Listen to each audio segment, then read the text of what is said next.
E tudo isso vem de Deus, aquele que nos trouxe de volta para si por meio de Cristo e nos encarregou de reconciliar outros com Ele. Pois em Cristo, Deus estava reconciliando consigo com o mundo, não levando mais em conta os pecados das pessoas. E Ele nos deu esta mensagem maravilhosa de reconciliação. Agora, portanto, somos embaixadores de Cristo. Deus faz seu apelo por nosso intermédio. Falamos em nome de Cristo quando dizemos: reconciliem-se com Deus. Pois Deus fez de Cristo, aquele que nunca pecou, a oferta por nosso pecado, para que por meio dele fôssemos declarados justos diante de Deus. 2 Coríntios 5, do 18 ao 21. Por que nós não valorizamos aquilo que o Senhor já nos deu? A palavra fala nesses versículos que eu acabei de ler que Jesus foi aquele por meio de quem Deus trouxe o ministério da reconciliação. Ou seja, o homem estava separado de Deus, Jesus veio e nos reconciliou com Deus e agora nós não estamos mais separados de Deus e podemos ser chamados de filhos de Deus. E isso traz para nós uma vida que implica em uma realidade do reino de Deus nas nossas vidas. Ou seja, a nossa vida não é somente terrena, mas tem um âmbito celestial, porque nós somos filhos de um Deus que é celestial. Quando Deus nos dá esse presente, que é o dom da salvação, é a libertação dos nossos pecados, é a vida com Cristo, é a eternidade com Cristo Jesus, é a possibilidade de viver uma vida abundante, Ele nos dá todos os tipos de prazeres que nós poderíamos ter, que estão localizados na presença de Deus, na palavra de Deus e na comunhão com Deus, o Espírito Santo e Jesus Cristo. Então todas essas coisas nos são dadas e por que nós não valorizamos o que nós temos através do dom de Deus? Por que nós não valorizamos o que nós já temos e começamos a olhar mais para isso do que para outras coisas de fora, a mais da vida, enfim, que seja. Eu sei que nesse mundo a gente tem muitas aflições, tem muitas coisas que nos distraem, que tiram os nossos olhos do Senhor, muitas outras coisas, por exemplo, eu tenho que casar um dia, ter filhos, construir uma família, construir um patrimônio, ter dinheiro para conseguir sobreviver o resto da minha vida e cuidar de pessoas e mil coisas que a gente sabe que a gente tem que fazer. Mas isso não é mais importante do que aquilo que Jesus Cristo fez por nós. Do que a gente só pode viver todas essas coisas de uma forma agradável, abundante, alegre e em comunhão com Jesus, com o Espírito Santo, porque houve o sacrifício de Cristo e porque o Senhor nos deu esse presente. Falta em nós um espírito grato, um coração grato e atitudes de pessoas que são gratas porque foram resgatadas da morte e trazidas à vida. Falta em nós esse espírito de gratidão e de honra com tudo aquilo que foi entregue para nós através de Cristo Jesus, quando Ele morreu e ressuscitou. Falta gratidão em nossos corações. Eu sei que existem muitos prazeres terrenos, mas a palavra de Deus fala que o amor do Senhor é melhor do que o vinho. Então o amor de Deus, a presença de Deus é melhor do que os prazeres terrenos. Por mais prazerosos e condignos que sejam os prazeres, como ter um filho, como conquistar algo, fazer uma viagem legal, conversar com os amigos próximos, isso é condigno, é maravilhoso, mas o nosso maior prazer tem que estar na presença de Deus, que gera frutos eternos, ter prazer na presença de Deus. Nós precisamos entender que o nosso maior presente já foi dado, que nós não temos nada melhor do que isso para receber e que nós precisamos estar mais gratos porque o Senhor já nos deu tudo que Ele tinha. Ele já nos deu o Filho dele e nós não precisamos de mais nada. Não que nós não vamos ter, porque Deus é bondoso e nos dá coisas que alegram o nosso coração, mas que a nosso principal prazer, a nossa principal visão deve ser que Cristo é o nosso maior prazer, que Ele é maior do que todos os outros, que Ele é suficiente e que nós só precisamos agradar a Ele e viver para Ele e por Ele. E quando nós temos essa gratidão por tudo aquilo que Cristo nos entregou, nós começamos a viver beleza no ordinário. Quando eu começo a valorizar aquilo que já foi entregue a mim, eu começo a entender que eu não preciso de coisas grandes para viver o propósito de Deus.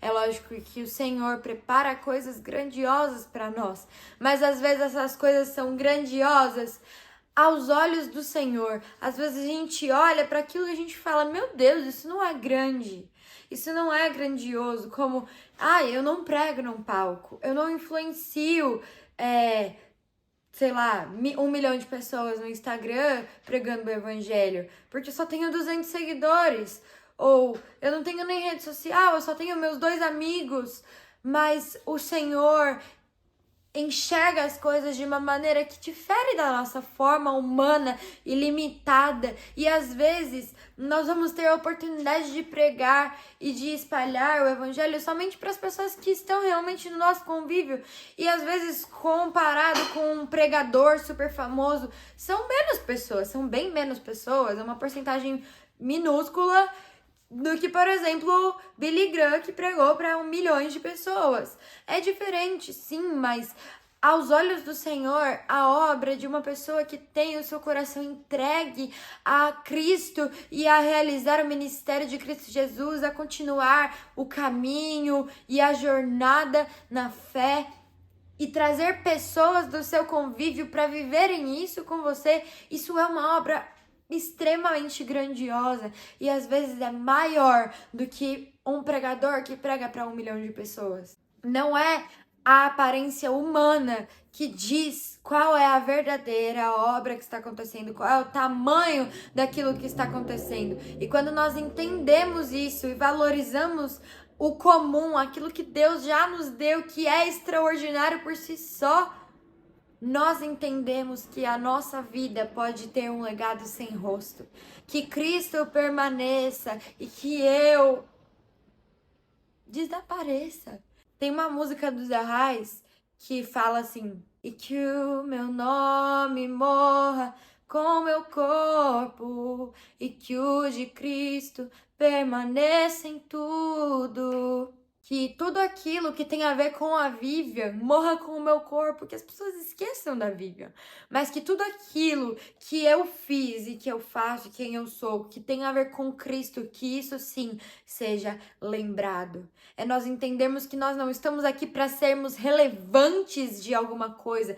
É lógico que o Senhor dá relevância aos seus filhos para que a palavra alcance lugares maiores, mas o nosso coração não pode estar nisso. O nosso coração tem que estar em eu vou honrar a mensagem que Cristo está gerando em mim, na minha vida, de acordo com o meu testemunho, que não é igual ao testemunho de nenhuma outra pessoa, com as minhas dificuldades, que não são iguais às dificuldades de nenhuma outra pessoa, mas é algo específico que o Senhor forja em mim, na minha identidade, na minha individualidade, naquilo que eu posso fazer, que nenhum outro pode, porque Jesus confiou aquilo a mim.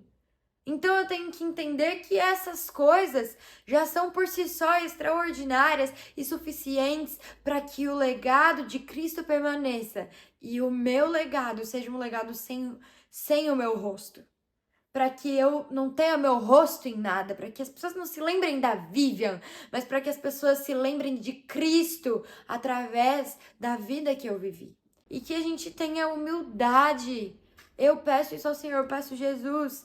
Eu não quero ser reconhecido, porque a minha glória é fazer que as pessoas te conheçam.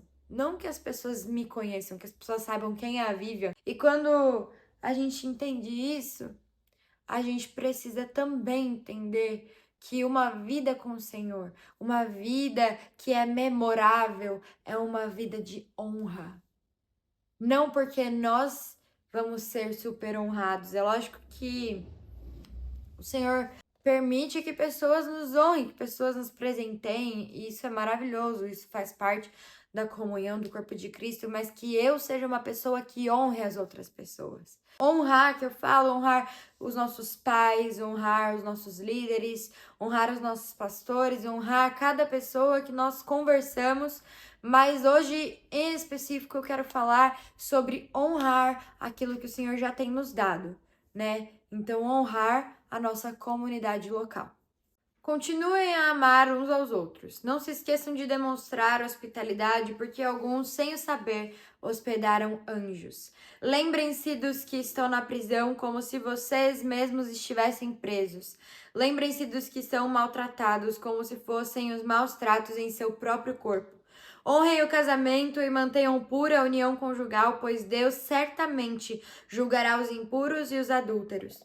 Não amem o dinheiro, estejam satisfeitos com o que têm, porque Deus disse: não o deixarei, jamais o abandonarei. Por isso podemos dizer com toda confiança: o Senhor é o meu ajudador, portanto não temerei o que me podem fazer simples mortais. Lembrem-se de seus líderes que lhe ensinaram a palavra de Deus. Pensem em todo o bem que resultou da vida deles e sigam seu exemplo de fé.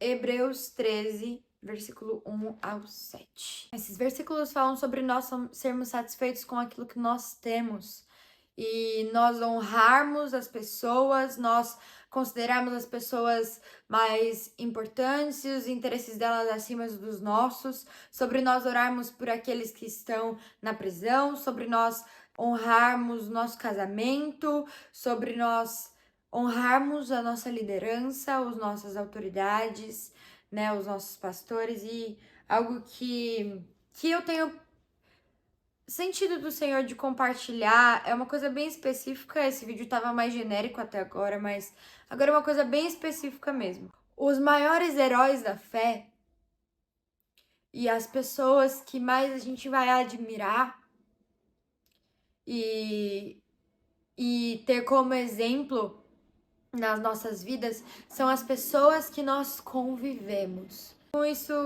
eu vou ser bem direta, eu quero abordar que nós precisamos valorizar mais aqueles que passam tempo conosco, que nos formam, que se importam conosco, que nos instruem, que tentam ao máximo viver uma vida parecidos com Jesus e que nos ensinam a viver como eles têm vivido. Essas pessoas que estão perto, essas pessoas que nos servem, que oram por nós, nós precisamos honrar mais elas do que outras. É mais importante nós honrarmos aquilo que os nossos líderes e pastores da comunidade local fazem e dizem, porque nós conhecemos a vida deles, nós sabemos como eles vivem, nós sabemos quem é a família deles, o que eles fazem, nós sabemos que eles oram por nós. É melhor nós honrarmos eles do que honrarmos pessoas que, não por mal, não nos conhecem, não oram por nós e não se importam diretamente conosco. Não que elas não se importam porque não gosto de ninguém. Esse caso que eu tô falando são de pregadores famosos, cantores famosos, enfim. Porque se nós vivemos onde nós vivemos e nós frequentamos a comunidade que nós frequentamos, é porque o Senhor designou que fosse assim. Então eu vou me alimentar daquilo que está comigo, que está perto de mim. Ai, gente, sabe uma coisa? Como eu posso perguntar no direct do Instagram ou numa caixinha de perguntas do Instagram uma questão super profunda para uma pessoa que é uma bênção, que é top, que é de Deus, que é maravilhoso, que segue os caminhos do Senhor, tem uma vida exemplar, mas que eu não conheço a vida de verdade, eu não sei o que faz no dia a dia, a pessoa não me conhece e eu pergunto essas coisas para essas pessoas, são desconhecidos, sendo que eu tenho um líder que cuida de mim, ora por mim, jejua por mim, faz tudo por mim. aqui do meu lado e eu poderia mandar um WhatsApp para ele que ele me responde? Por que eu honro mais os conhecimentos externos, sendo que dentro do lugar onde o Senhor me designou para estar, existem esses conhecimentos? Ah, mas não tem conhecimento dessa área específica que eu quero estudar sobre a palavra de Deus. Você não sabe? Ou você já conversou com pessoas mais velhas, com pessoas mais experientes na fé, com seu pastor, chegar no pastor sênior da sua igreja local e falar: pastor, eu tenho certeza que o seu pastor vai se alegrar, vai dar um sorriso de orelha a orelha, de poder te responder questões que você levar até ele, porque ele vai entender que você está tentando levar o exemplo da vida dele e tentando aprender com ele sobre coisas que ele já aprendeu. A gente não sabe quais são os conhecimentos que eles têm, porque eu não posso chegar e perguntar, sei lá, uma pergunta sobre escatologia, sobre, sei lá, teologia da graça, qualquer coisa. Eu posso perguntar, essas pessoas conhecem Jesus e eu sei como elas vivem. Porque assim, quando a gente vê muitos escândalos, às vezes, de pregadores famosos, é porque realmente a gente achava que eles eram uma coisa que eles não são, porque nós não os conhecemos. Mas as pessoas que convivem conosco, nós sim conhecemos as pessoas. Essas pessoas dão a vida por nós. E nós precisamos dar honra a essas pessoas, obedecer à direção dessas pessoas, porque o Senhor colocou essas autoridades sobre nós. E quando nós desonramos, pode ser até tipo, eu não tenho que obedecer a ninguém, só a Deus. Tá bom. Mas você desonrar o seu líder, você tá desobedecendo a Deus, porque Deus falou que é pra gente honrar e lembrar dos nossos líderes que oram por nós, que dão a vida por nós. Então nós estamos desagradando a Deus e isso é pecado. Com todas as letras, é pecado. Então nós precisamos entender o princípio da honra. Isso é uma coisa que nós já temos. Nós já temos os nossos pastores. Eles já nos amam. Eles já se interessam por nós. Nós já conhecemos a vida deles. Nós já temos esse vínculo. Nós já temos uma comunidade local, uma comunhão. Todos os domingos nós já temos. E nós não aproveitamos porque nós queremos o que tá ali. O que tá ali porque tá famoso no Instagram. Porque aquela mensagem, meu Deus, aquela pessoa canta muito bem, o jeito que ela ministra, amém. É legal a gente gostar e ter referências de pessoas fora da nossa comunidade local. Eu mesmo tenho muitas referências. Eu já participei de escolas de férias, assim, no período de férias, de uma programação que não era da minha igreja. Eu conversei com os meus líderes, conversei, alinhei tudo e fui. Beleza. Agora, o negócio é a gente priorizar mais isso do que a honra a quem está conosco. É isso que eu queria falar. Beijo.